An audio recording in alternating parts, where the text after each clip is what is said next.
नमो भगवते वासुदेवाय. तर आपण श्रीमद भागवत महापुराण पाहत आहोत आणि त्यातील हा आपला 10वा स्कंद. 10व्या स्कंदातील अध्याय 16. 16व्या अध्यायामध्ये आपण कालियावर कृपा हे पाहणार आहोत. श्री सुख म्हणतात, भगवान श्रीकृष्णांनी पाहिले की कालिया नागाने यमुनेचे पाणी विषारी केले आहे. तेव्हा ते शुद्ध करण्यासाठी त्यांनी त्या सापाला तेथून दूर पाठविले. राजाने विचारले, ब्राह्मण, यमुनेच्या खोल पाण्यात भगवान श्रीकृष्णांनी त्या सर्पाचे दमन कसे केले? शिवाय तो जलचर नसूनही पुष्कळ काळ पाण्यात का आणि कसा राहिला ते सांगावे. हे महात्मन, स्वेच्छेनुसार वागणाऱ्या अनंत भगवानांनी गोपाल रूपाने त्या दिव्य लीला केल्या. त्या लीलामृताच्या सेवनाने कोण बरे तृप्त होऊ शकेल? श्री सुख म्हणाले, यमुना नदीत कालिया नागाचा एक डोह होता. त्यातील पाणी विषाच्या उष्णतेने उकळत असे. एवढेच काय, त्याच्यावरून उडणारे पक्षी सुद्धा होरपळून त्यामध्ये पडत असत.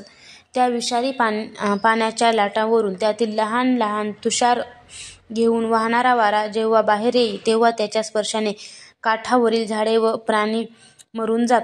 भगवंतांचा अवतार दुष्टाचे दमन करण्यासाठीच होता. त्यांनी पाहिले की विषाचा वेग प्रचंड असून तेच त्याचे बलस्थान आहे.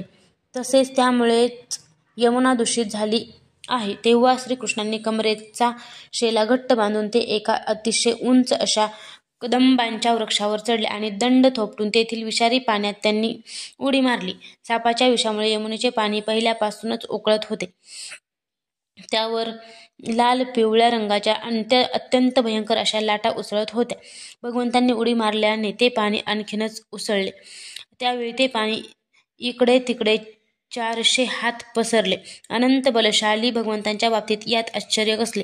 परीक्षिता, डोहात उडी मारून श्रीकृष्ण बलराम हत्तीप्रमाणे पोहू लागले. त्यावेळच्या त्यांच्या हाताच्या आपटण्याने पाण्यात मोठा आवाज होऊ लागला. कालिया नागाने तो आवाज ऐकला आणि आपल्या निवासस्थानावर कोणीतरी आक्रमण केले आहे हे पाहून सहन न झाल्यामुळे तो श्रीकृष्णांच्या समोर आला. त्याने पाहिले की समोरच एक मेघाप्रमाणे सावळा सुंदर कुमार आहे. त्याच्या वक्षस्थळावर श्रीवत्स चिन्ह आहे. त्याने पितांबर परिधान केला आहे. त्याच्या मनोहर चेहऱ्यावर मंद हास्य झळकत आहे. त्याचे पाय कमळाच्या गाभ्यासारखे कोमल आहेत. इतके असूनही तो येथे निर्भयपणे खेळत आहे. तेव्हा त्याने क्रोधाने श्रीकृष्णांच्या मर्मस्थानी दंश करून त्यांना आपल्या शरीराने वेढून टाकले. नागाने वेढलेले श्रीकृष्ण काहीच हालचाल करीत नसलेले पाहून त्यांचे प्रिय सखे गोपाळ अत्यंत दुःखी झाले. कारण त्यांनी आपले सूर्योदय, धन, संपत्ती, स्त्री, पुत्र, इच्छा इत्यादी सर्व काही श्रीकृष्णांनाच समर्पित केले होते. त्यामुळे सुख, दुःख, शोक आणि भीतीने मूर्छित होऊन ते जमिनीवर पडले. गायी, बैल, वासरे अतिशय दुःखी होऊन हंबरडा फोडू लागली. भयभीत होऊन जणू काही रडत श्रीकृष्णाकडे ती एकटक पाहत होती. इकडे व्रजात पृथ्वी, आकाश आणि शरीर या तिन्हींमध्ये अतिशय भयंकर असे अपशकुन होऊ लागले. लवकरच एखादी अशुभ घटना घडणार असल्याचे ते सूचक होते.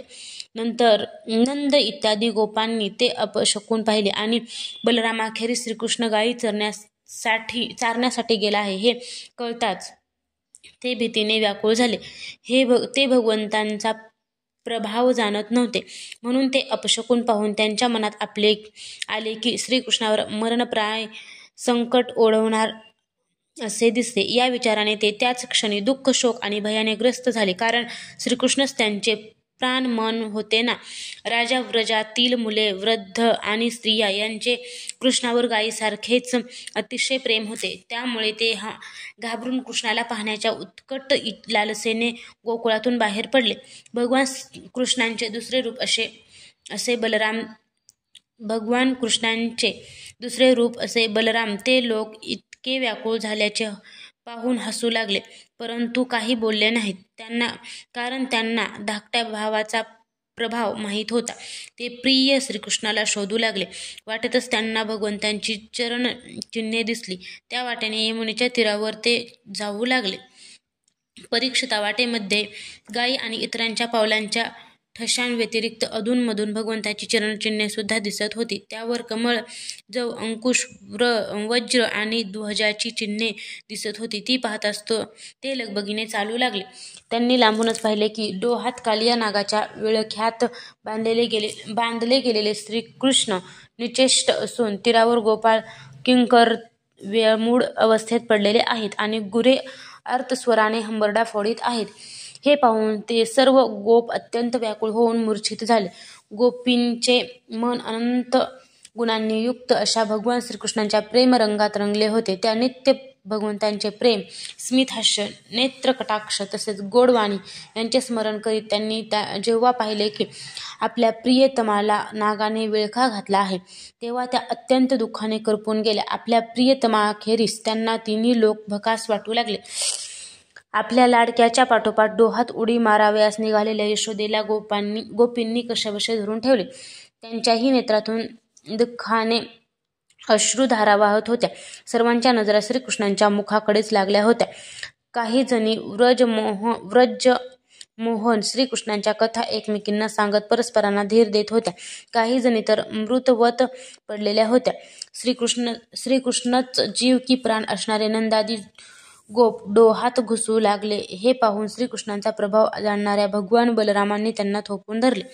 आपल्याशिवाय अन्य गती नसलेले व्रजातील सगळे लोक, स्त्रिया, मुले आणि गुरे आपल्यासाठी इतकी दुःखी झालेली आहेत. हे पाहून मानवी लीला करणारे भगवान थोडा वेळ सापाच्या विळख्यात राहून मग बाहेर आले. त्यावेळी त्यांनी आपले शरीर फुगविल्यामुळे सापाला वेदना होऊ लागल्या. तो वेटोळे सोडून क्रोधाने फणा मारून फुत्कार सोडू लागला. तो त्यांच्याकडे टक लावून पाहू लागला. त्यावेळी त्यांच्या नाकातून विषारी श्वास बाहेर पडत होता. त्याचे डोळे इतके लाल झाले होते की जणू भट्टीवर तापविलेले खापरच. त्याच्या तोंडातूनही आगीच्या ज्वाला बाहेर पडत होत्या. त्यावेळी कालिया आपली आणि दुभंगलेली जीभ फिरवून आपल्या दोन्ही ओठांचे कोपरे चाटीत होता आणि भयानक डोळ्यांनी विषाग्नीच्या ज्वाला बाहेर टाकीत होता. गरुडाप्रमाणे श्रीकृष्ण त्याच्याबरोबर खेळत पवित्रे बदलू लागले आणि तो साप सुद्धा दंश करण्यासाठी योग्य संधीची वाट पाहत पवित्रे बदलू लागला. अशा प्रकारे इकडे तिकडे मान फिरवून त्याची शक्ती क्षीण झाली. तेव्हा श्रीकृष्णांनी त्याचा उंच फणा वाकवून उडी मारून त्यावर ते स्वार झाले. नागाच्या मस्तकावर असणाऱ्या लाल मण्यामुळे भगवंतांच्या सुकुमार पावलांची लाली अधिकच वाढली. सर्व कलांचे आद्य गुरु श्रीकृष्ण आता त्याच्या मस्तकावर सुंदर नृत्य करू लागले. भगवान नृत्य करणार असे पाहून त्यांचे प्रिय भक्त, गंधर्व, सिद्ध, देव, चारण आणि देवांगना मोठ्या प्रेमाने मृदुंग, ढोल, नगारे इत्यादी वाद्य वाजवीत, सुंदर सुंदर गीते गात, पुष्पवर्षाव करीत, भेटवस्तू घेऊन स्तुती करीत भगवंताकडे आले. परीक्षिता, कालिया नागाला 101 फणा होत्या. तो आपली जी फणा वाकवीत नसे ती कठोर शासन करणारे भगवान आपल्या पायाने खाली दाबीत. यामुळे कालिया नागाची शक्ती क्षीण होऊ लागली. तो नाकातोंडातून भयंकर रक्त ओकू लागला. शेवटी त्याला चक्कर आल्याने तो बेहोश झाला. तो डोळ्यातून विष बाहेर फेकू लागे आणि क्रोधामुळे जोराजोरात फुत्कार टाकीत असे. तेव्हा जी फणावर उचलीत असे तिच्यावर नृत्य करीत श्रीकृष्ण आपल्या लाथेने वाकवून ते तुडवीत. त्यावेळी त्या पुराण पुरुषाच्या पायावर जे रक्ताचे थेंब पडत ते पाहून असे वाटत असे की जणू काही लाल फुलांनी त्यांची पूजा केली जात आहे. राजा भगवंतांच्या या अद्भुत तांडव नृत्यामुळे कालियाचे फणारूपी छत्र छिन्नविछिन्न झाले. त्याचे अंग खिळखिळे झाले आणि तोंडातून रक्ताची उलटी होऊ लागली. आता त्याला सर्व जगांचे गुरु असणाऱ्या पुराणपुरुष नारायणांचे स्मरण झाले आणि तो मनोमन त्यांना शरण गेला. उदरामध्ये संपूर्ण विश्व धारण करणाऱ्या श्रीकृष्णांना वजनाने कालिया गलित मात्र झाला. त्यांच्या टाचेने केलेल्या आघातामुळे त्याचे छत्रासारखे फणे छिन्नविछिन्न झाले आणि आपल्या पतीची ही अवस्था पाहून त्याच्या भयभीत पत्न्या भगवंतांना शरण गेल्या. भीतीने त्यावेळी त्यांची वस्त्रे अलंकार अस्ताव्यस्त झाले होते आणि केसांच्या वेण्या विस्कटल्या होत्या.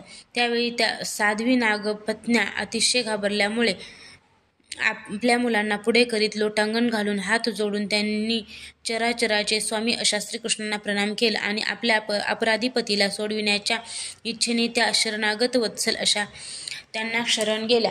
नागपत्न्या म्हणाल्या, प्रभो, दुष्टांना दंड देण्यासाठीच आपला अवतार झाला आहे, म्हणून या अपराधाला दंड देणेच योग्य आहे. आपल्या दृष्टीने शत्रू आणि पुत्र समानच असतात, म्हणून आपण ज्याला दंड देतो तो त्याच्या कल्याणासाठीच असतो. आपण आमच्यावर ही मोठीच कृपा केली आहे, कारण आपण दुष्टांना जो दंड देता त्यामुळे त्याची सर्व पापे नाहीशी होतात. हा प्राणी अपराधी आहे, म्हणून याला ही योनी मिळाली, म्हणून आम्ही आपल्या या क्रोधाला सुद्धा आपला अनुग्रहच समजतो. मागील जन्मात याने निश्चितच स्वतः मानरहित होऊन आणि दुसऱ्याला सन्मान करीत मोठी आश्चर्य केली असावी किंवा सर्व जीवावर दया करण्याचा मोठा धर्म केला असावा, म्हणूनच तर सर्व जीवस्वरूप आपण त्याच्यावर संतुष्ट झाला आहात. भगवान हा आपला चरणकमलांच्या धुळीत स्पर्श होण्याचा अधिकार झाला. हे त्याच्या कोणत्या साधनेचे फळ आहे हे आम्हाला माहीत नाही. यासाठी लक्ष्मीदेवीला सुद्धा पुष्कळ दिवसपर्यंत भोगांचा त्याग करून नियमांचे पालन करीत तपश्चर्या करावी लागली होती. प्रभू, जे आपल्या चरणरजाला शरण जातात ते भक्तजन स्वर्गाचे राज्य किंवा पृथ्वीचे सार्वभौमत्व इच्छित नाहीत, पद्मपद इच्छित नाहीत की त्यांना रसातळांचे राज्य नको असे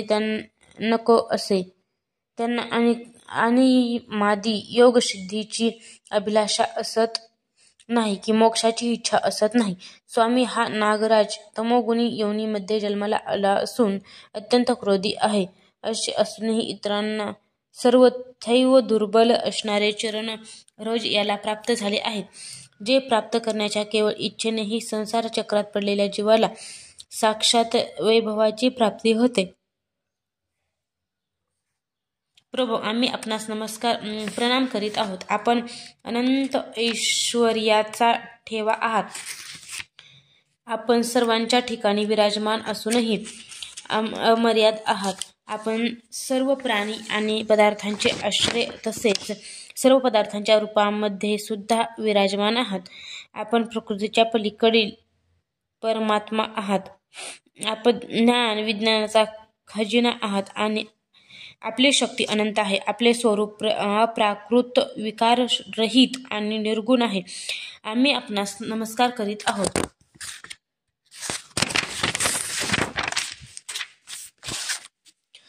आपण प्रकृतीमध्ये क्षोभ उत्पन्न करणारे काल आहात. कालशक्तीचे आश्रय आहात आणि कालच्या क्षण, कल्प इत्यादी सर्व अवयवांचे साक्षी आहात. आपण विश्वस्वरूप बनविणारे निमित्त कारण व त्याच्या रूपात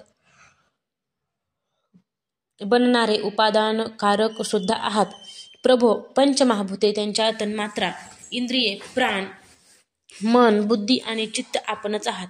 तिन्ही गुण आणि त्यांच्या कार्यरूप अभिमानाच्या योगाने आपण आपल्या साक्षात्काराला झाकून ठेवले आहे. आपण अनंत सूक्ष्म, विकाररहित आणि सर्वज्ञ आहात. शास्त्रांच्या मतभेदानुसार आपण तसे होत असता शब्द व अर्थ यांचा संबंध जोडणारी शक्ती आपणच आहात आणि आम्ही आपणास नमस्कार करीत आहोत. प्रत्यक्ष, अनुमान इत्यादी जितकी म्हणून प्रमाणे आहेत त्या प्रमाणांचे मूळ आपणच आहात. आपण सर्वज्ञ असून सर्व शास्त्रे आपल्यापासूनच निघाली आहेत. प्रवृत्ती मार्ग आणि निवृत्ती मार्ग या दोघांचे मूळ वेद सुद्धा आपणच आहात. आम्ही आपणास वारंवार नमस्कार करीत आहोत. आपण वासुदेव, संकर्षण, प्रद्युम्न आणि अनिरुद्ध स्वामी श्रीकृष्ण आहात. आम्ही आपणास नमस्कार करीत आहोत. आपण त्रिगुणांचे प्रकाशक असून त्यांच्याद्वारा स्वतःला झाकूनही ठेवता. गुणवृत्तीमुळेच आपले थोडेसे ज्ञान होते. आपण ते गुण आणि त्यांच्या वृत्तींचे साक्षी असून स्वयंप्रकाश आहात. आम्ही आपणास नमस्कार करीत आहोत. आपण मूळ प्रकृतीमध्ये विहार करीत आहात. सर्व स्वभाव असलेले आपण मुनी आहात. आपणास आमचा नमस्कार असो. आपण स्थूल सूक्ष्म अशा सर्व गतींना जाणणारे तसेच सर्वांचे साक्षी आहात. आपण नामरूपात्मक विश्व नसून अधिष्ठानदृष्ट्या विश्वरूपसुद्धा आहात. आपण विश्वाचे साक्षी व त्याचे कारणही आहात. आपल्याला आमचा नमस्कार असो. प्रभो, आपण स्वतः कर्म करीत नाही तरीसुद्धा कालशक्ती व प्रकृतीच्या गुणांच्या द्वारा आपण या विश्वाची उत्पत्ती, स्थिती आणि प्रलय करता. आपण सत्यसंकल्प आहात. आपण जीवांच्या संस्कार रूपात असलेल्या भगवानांना आपल्या दृष्टिक्षेपाने जागृत करून विश्वाची लीला करता. त्रैलोक्यामधील सत्वगुणी, रजोगुणी आणि तमोगुणी प्राणी या आपल्याच लीला मूर्ती आहेत. तरीसुद्धा त्यावेळी आपल्याला सत्वगुणी जनच प्रिय आहेत. कारण आपला हा अवतार आणि या लीला साधुजनांचे पालन तसेच धर्मांचे रक्षण आणि विस्तार यासाठीच आहे. हे शांत स्वरूपा, स्वामींनी प्रथमच केलेला आपल्या प्रजेचा अपराध सहन करावा. हा अज्ञानी असून आपल्याला ओळखत नाही, म्हणून आपण याला क्षमा करावी. भगवान, कृपा करा. आता हा सर्प मरणाच्या दारी साधू पुरुष अबलांवर दया करीत आम्हाला परत द्या. आम्ही आपल्या दासी आहोत. आम्ही काय करावे याविषयी आपण आम्हाला आज्ञा करावी. कारण जो श्रद्धेने आपल्या आज्ञांचे पालन करतो त्याची सर्व प्रकारच्या भयापासून सुटका होते. श्री सुख म्हणतात, भगवंतांनी केलेल्या लत्तप्रहारांनी फणा घायाळ होऊन तो नाग बेशुद्ध झाला होता. नागपत्न्यांनी अशी स्तुती केली तेव्हा त्यांनी त्याला दयाबुद्धीने सोडून दिले. कालियाची इंद्रिय आणि प्राण यामध्ये हळूहळू चेतना आली. अतिशय कष्टाने तो श्वासोच्छ्वास करू लागला आणि थोड्या वेळानंतर अतिशय दीनतेने हात जोडून तो श्रीकृष्णांना म्हणाला. कालिया म्हणाला, नाथ, आम्ही जन्मतच दुष्ट, तमोगुणी आणि दीर्घायुषी आहोत. आपला स्वभाव सोडणे जीवांना अतिशय अतिशय कठीण आहे. म्हणूनच तर लोकांना मिथ्या प्रपंचाविषयी जन्मांतरीच्या स्वभावामुळे आसक्ती वाटते. हे विश्वविधात्या, आपणच गुणांच्या भेदानुसार या जगात इतर अनेक प्रकारचे सामर्थ्य, बल,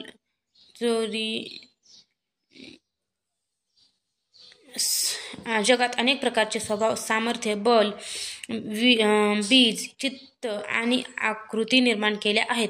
भगवान, आपल्याच सृष्टीमधील जन्मतच अतिशय रागीट असे आम्ही सर्प आहोत. आपल्या त्याग करण्यास कठीण अशा मायेने मोहित झालेले आम्ही स्वप्रयत्नांनी या मायेचा त्याग कसा करू शकू? सर्वज्ञ आणि संपूर्ण जगाचे स्वामी असे आपणच या सर्वांना कारणीभूत आहात. म्हणून आता आपण आपल्याला योग्य वाटेल त्याप्रमाणे कृपा करा आणि दंड द्या. श्री सुख म्हणतात, कालिया नागाची प्रार्थना ऐकून कार्यासाठी मनुष्य झालेले भगवान म्हणाले, सर्पा, आता तू इथे राहू नकोस. तू आपले नातलग, पुत्र आणि स्त्रियांसह ताबडतोब येथून समुद्रात निघून जा. आता गायी आणि माणसे यमुनेच्या पाण्याचा उपभोग घेऊ लागले. तुला दिलेल्या माझ्या या आज्ञेचे जो मनुष्य दोन्ही वेळेला स्मरण आणि पठण करील त्याला सर्पापासून कधीही भय असणार नाही. जो मनुष्य या माझ्या क्रीडा स्नानात स्नान करून पाण्याने देव आणि पितरांचे तर्पण करील, तसेच उपवास करून माझे स्मरण करीत माझी पूजा करील, तो सर्व पापांपासून मुक्त होईल. ज्यांच्या भीतीने रमणक द्वीप सोडून तू या डोहामध्ये येऊन राहिला आहेस, तो गरुड आता तुझे शरीर माझ्या चरणविंदांनी अंकित झालेले पाहून तुला खाणार नाही. श्री सुख म्हणतात, अद्भुत लीला करणाऱ्या भगवान श्रीकृष्णांनी अशी आज्ञा केली तेव्हा कालिया नाग आणि त्याच्या पत्न्यांनी अतिशय आनंदाने व मोठ्या आदराने त्यांची पूजा केली. त्यांनी दिव्य वस्त्र, पुष्पमाला, रत्ने, बहुमूल्य अलंकार, दिव्य गंध, उटणे आणि अतिउत्तम कमळ पुष्पांच्या हाराने जगताचे स्वामी असलेल्या गरुड ध्वज भगवंतांचे पूजन करून त्यांना प्रसन्न केले आणि यानंतर अतिशय प्रेमाने